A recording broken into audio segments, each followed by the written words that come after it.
guys, it's Tahira, and today I'm doing my September and October wrap up. So I know it's been a very long time.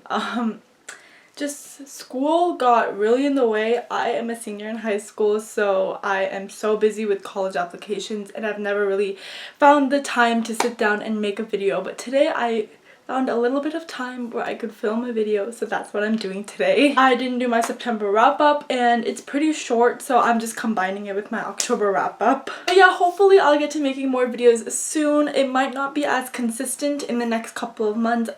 Probably until like January, because that's when like my final college apps are due.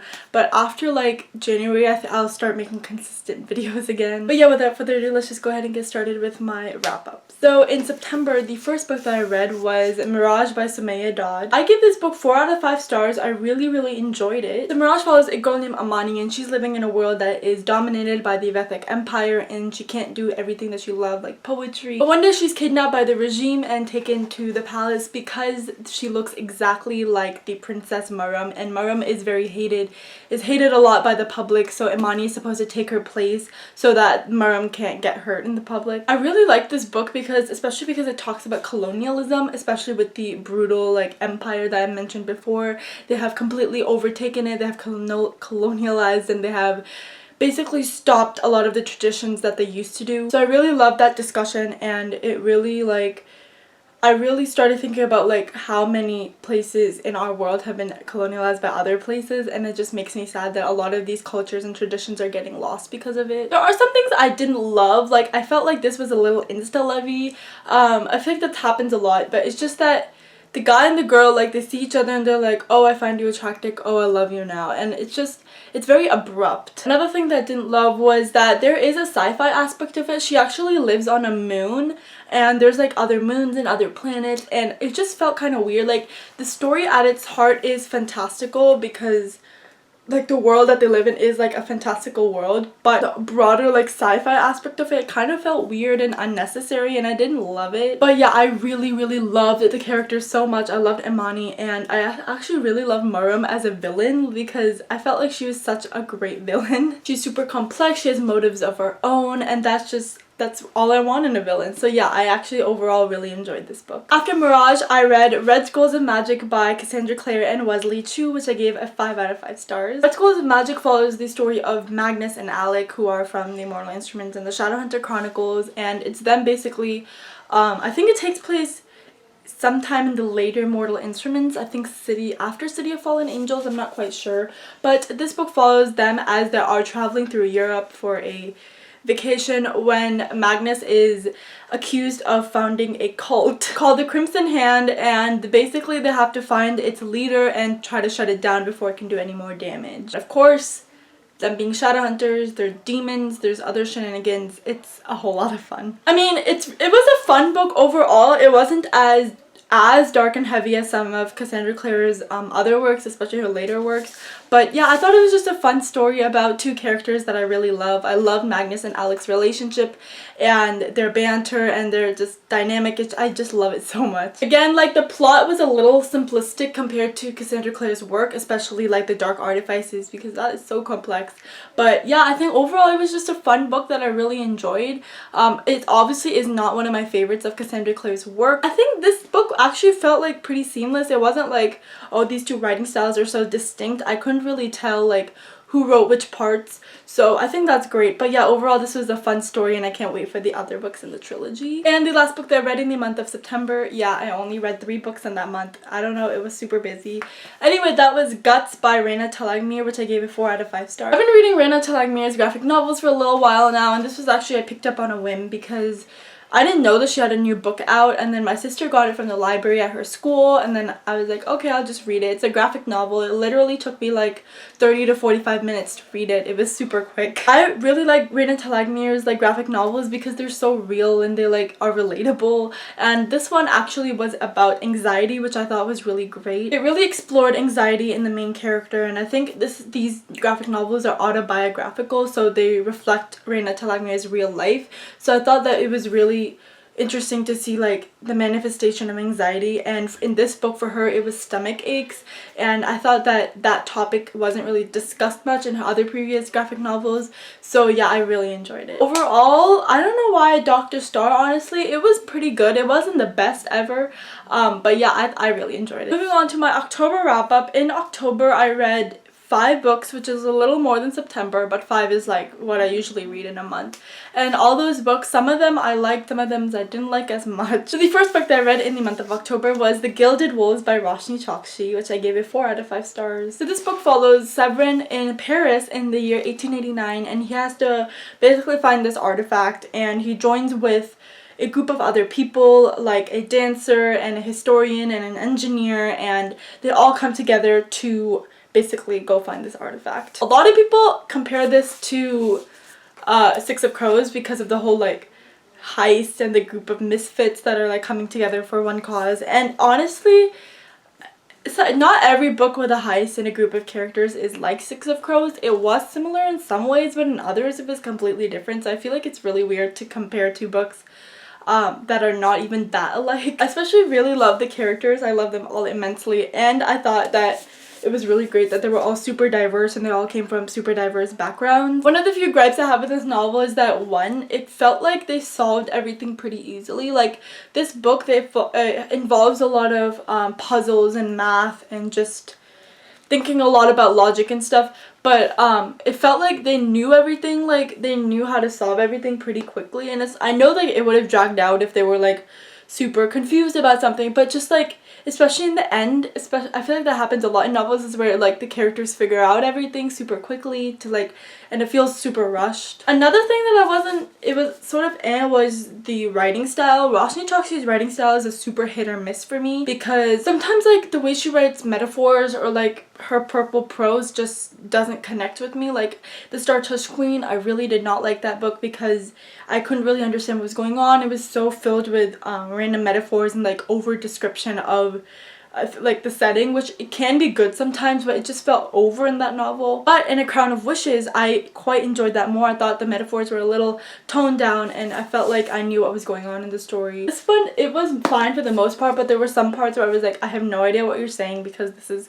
covered in like 50 metaphors. Sometimes it also felt like there was a lot going on, especially because there's a lot of POVs, there's the puzzles, there's like history.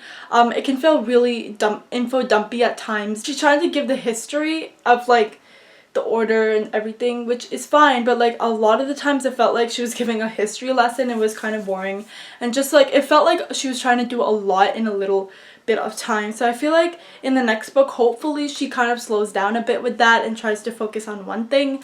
But yeah, overall I really enjoyed, and I am interested in picking up the sequel. The next book that I read was actually, I started in August or September and I finished in October because I was reading it for school, and that is Siddhartha by Hermann Hesse. I give this book 3 out of 5 stars. It was honestly like okay, like it wasn't great, but it wasn't terrible either. I thought the writing was simplistic, which is good. It made the story super easy to follow, and there wasn't too much of like metaphors and symbolism, because I feel like that can happen a lot with English books, like especially if you're reading it for a class.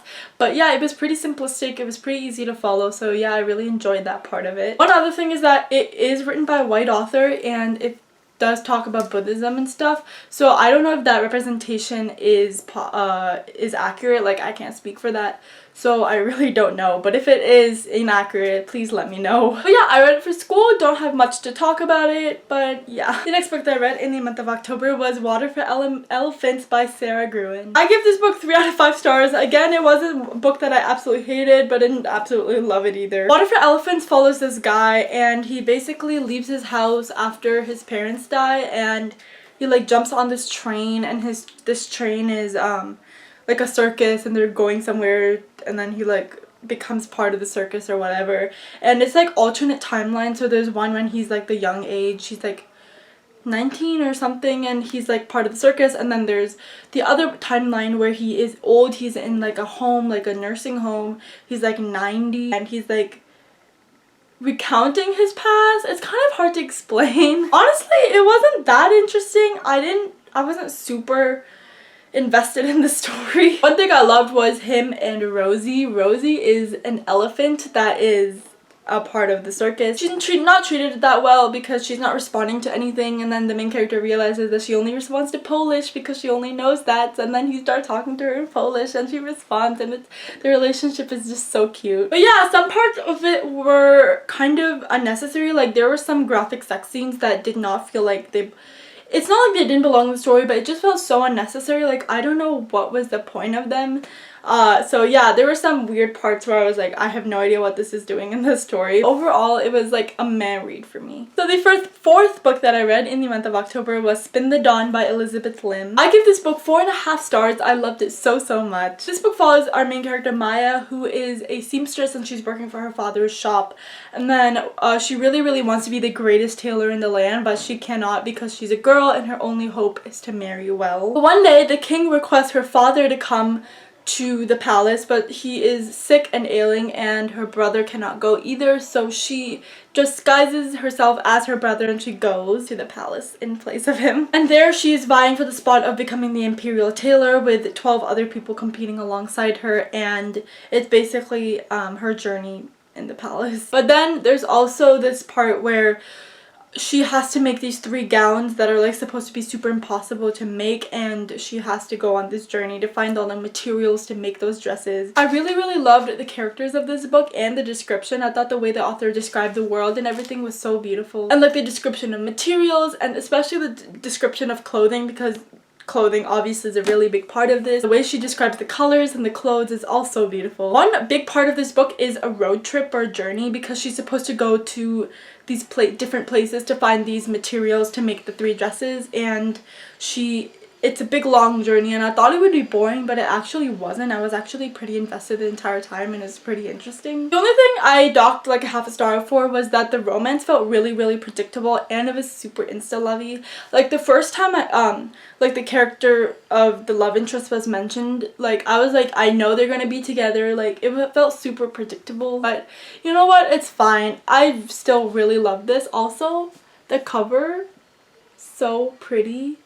Like, I cannot wait for the second book because I just really want to know what's going to happen next. And we're finally at the end. The last book that I read in the month of October was Tunnel of Bones by Victoria Schwab. This is the second book to the City of Ghosts series. I don't know what that series is called, but it follows, the first book followed this girl named Cassidy Blake, and she had this near-death experience, so now she is able to see ghosts, and she has a best friend who's a ghost.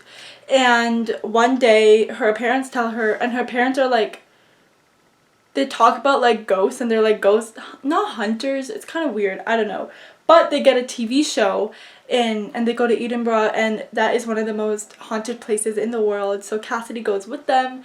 She sees a lot of ghosts. There's some bad ghosts, there's some good ghosts, so she figures that her powers are not what it seemed like. And then this one, they go to Paris, and it's like the same thing where there's like a journey, something happens in the city. I actually really loved it. It is middle grade, so it is a bit more simpler than her other works, but still I really love this. It was also a little darker than the first book, and I really loved that. It kept me interested throughout. Everything was just so interesting, and the setting of the Tunnel of Bones, like the catacombs under Paris, was also so eerie and creepy, and now I just really want to go to the catacombs and be surrounded by millions of bones. But yeah, it was a setting I'd never really read about, and it was just so cool. Even though this is middle grade, and I've said this about City of Ghosts as well, but this felt so Victoria Schwab in its themes of like death and darkness and ghosts. It just felt like so much like her, even though it was a completely different genre. And I feel like that's the way with all her books. Like every book, it's like so Victoria Schwab, and also like the color scheme, just hello. Everything about her aesthetic is just